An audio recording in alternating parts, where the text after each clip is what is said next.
নমস্কার বন্ধুরা, শ্রাবণীর পাকঘরে সবাইকে স্বাগত জানাই। প্রত্যেক দিনের মতো আশা করি তোমরা সবাই ভালো আছো, আমিও ভালো আছি। আজকে আমি বানাবো সুজি দুধ ছানা দিয়ে বিটের একটা দারুণ স্বাদের মিষ্টির রেসিপি।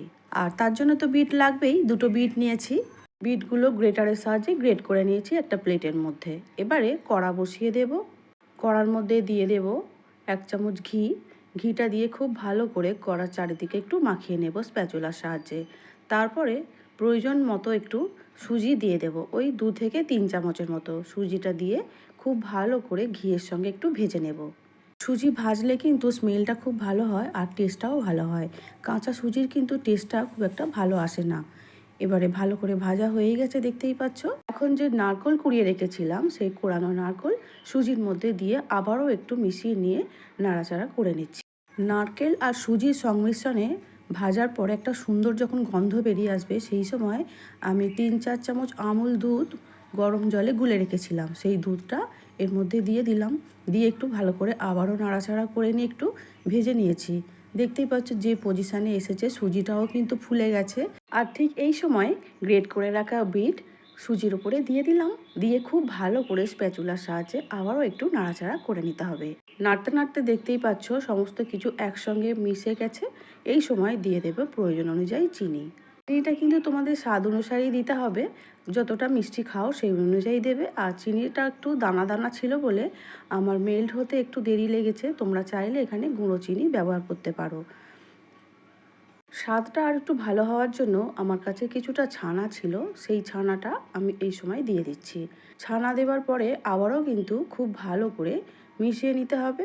বন্ধুরা, আশা রাখি একটা লাইক আর সুন্দর করে একটা কমেন্ট করবে, কারণ তোমাদের লাইক আর কমেন্ট কিন্তু আমার নতুন কোনো ভিডিও বানাতে অনেক উৎসাহ জাগায়। নাড়তে নাড়তে দেখতেই পাচ্ছ গ্যাসের জোরটা একটু বাড়িয়েছি, মাঝে মাঝে একটু কমিয়ে দিয়েছি। এইভাবে নাড়াচাড়া করতে করতে মিষ্টির জন্য ডোটা কিন্তু রেডি হয়ে গেছে।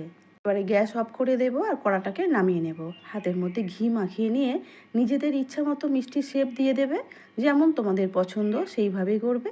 আমি একটু লম্বাটে করেই বানাচ্ছি, কিছু গোল গোল করেও বানাবো। এইভাবে কিন্তু মিষ্টি শুধুই খাওয়া হয়ে যাবে বন্ধুরা, কোনো কিছুই লাগবে না। এই মুহূর্তে যে সকল বন্ধুরা আমার ভিডিও দেখছো, যদি এখনও সাবস্ক্রাইব করা হয়ে না থাকে তাহলে প্লিজ সাবস্ক্রাইব করে শ্রাবণীর পাকঘর চ্যানেলটির পাশে থেকে যাওয়ার অনুরোধ রইল। আর পাশে থাকা বেলটা অবশ্যই প্রেস করে দিও, যাতে যখনই নতুন কোনো রান্না ছাড়বো সবার আগে তোমাদের কাছেই পৌঁছে যাবে। যে বন্ধুরা রোজের ভিডিও আমার দেখছো তাদের ধন্যবাদ দিয়ে ছোট করব না, তাদের ভালোবাসা আছে বলেই আমি এখনও রান্না একটা পর একটা দিয়ে যাচ্ছি। আর তোমরা দেখছো, তোমাদের জন্য অসংখ্য ভালোবাসা রইল। তোমরা না পাশে থাকলে আমার এগিয়ে যাওয়া কিছুতেই সম্ভব হবে না।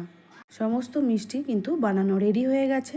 এবারে কড়ার মধ্যে অল্প জল দেওয়ার পরে কিছুটা লিকুইড দুধ এখানে আমি দিয়ে দিলাম। আর দুধটার মধ্যে দিয়ে দিচ্ছি স্বাদ অনুসারে চিনি। কিন্তু মনে রাখতে হবে, মিষ্টিটা যখন বানাচ্ছিলাম তখন কিন্তু আমরা চিনি দিয়েইছি, সেই জন্য এখন বেশি চিনি দিলাম না। 3-4 চামচের মতো চিনি দিয়েছি।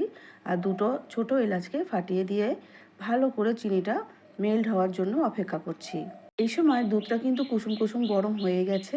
তার মধ্যে দিয়ে দিচ্ছি আবারও 2 চামচের মতো গুঁড়ো দুধ। গুঁড়ো দুধটা তোমরা নাও দিতে পারো, খেতে ভালো হওয়ার জন্য কিন্তু আমি এখানে দিয়েছি। চামচের সাহায্যে দুধটা খুব ভালো করে গোলা হয়ে গেছে। এবারে দেখতেই পাচ্ছ দুধ কিন্তু খুব জোরে ফুটছে। সেই সময় আমি দিয়ে দেব যে বানিয়ে রাখা বিটের মিষ্টিগুলো ছিল, দুধের মধ্যে একটা একটা করে ছেড়ে দেব। আর যেহেতু শুরুতে সুজি দেওয়া আছে তো ভাঙার কোনো চান্স নেই। খুন্তির সাহায্যে খুব ভালো করে একটু মিশিয়ে দিলাম। আর ছিল বাড়িতে একটু বেশি ছানা, সেই জন্য বাকি ছানাটা কিন্তু আমি দুধের মধ্যেই দিয়ে দিলাম। তাতে করে কি হয়েছিল, দুধের যে মালাইটা রেডি হয়েছিল সেটা খুব ঘন ঘন হয়ে গিয়েছে আর দুর্দান্ত স্বাদও এসেছিল। দেখতেই পাচ্ছ ছানা আর দুধ সংমিশ্রণে কত ঘন ঘন হয়ে গেছে। মিষ্টি কিন্তু একটাও ভাঙেনি। হ্যাঁ, কালারটা একটু চেঞ্জ হয়েছে, যেহেতু বিটের রং লাল সেই জন্য দুধের কিন্তু পুরো কালারটা আসেনি। তাতে কোনো সমস্যা নেই, মিষ্টি কিন্তু খেতে দুর্দান্ত হয়েছিল। তোমরা অবশ্যই আমার মতো করে একবার বানিয়ে দেখো। আমি কিন্তু ফার্স্ট টাইম বানালাম এইভাবে বিটের মিষ্টি, সবাই কিন্তু খেয়ে খুব ভালোই বলেছে। হ্যাঁ, আমারও কিন্তু খুব ভালো লেগেছে। বিটের এই মিষ্টি রেসিপি তোমাদের কেমন লাগলো অবশ্যই কমেন্ট করে জানিও। আজ তাহলে আসছি, দেখা হবে আগামী দিন আগামী ভিডিও নিয়ে। সবাই খুব ভালো থাকবে, সুস্থ থাকবে। আমার রেসিপিটা দেখার জন্য অসংখ্য অসংখ্য ধন্যবাদ।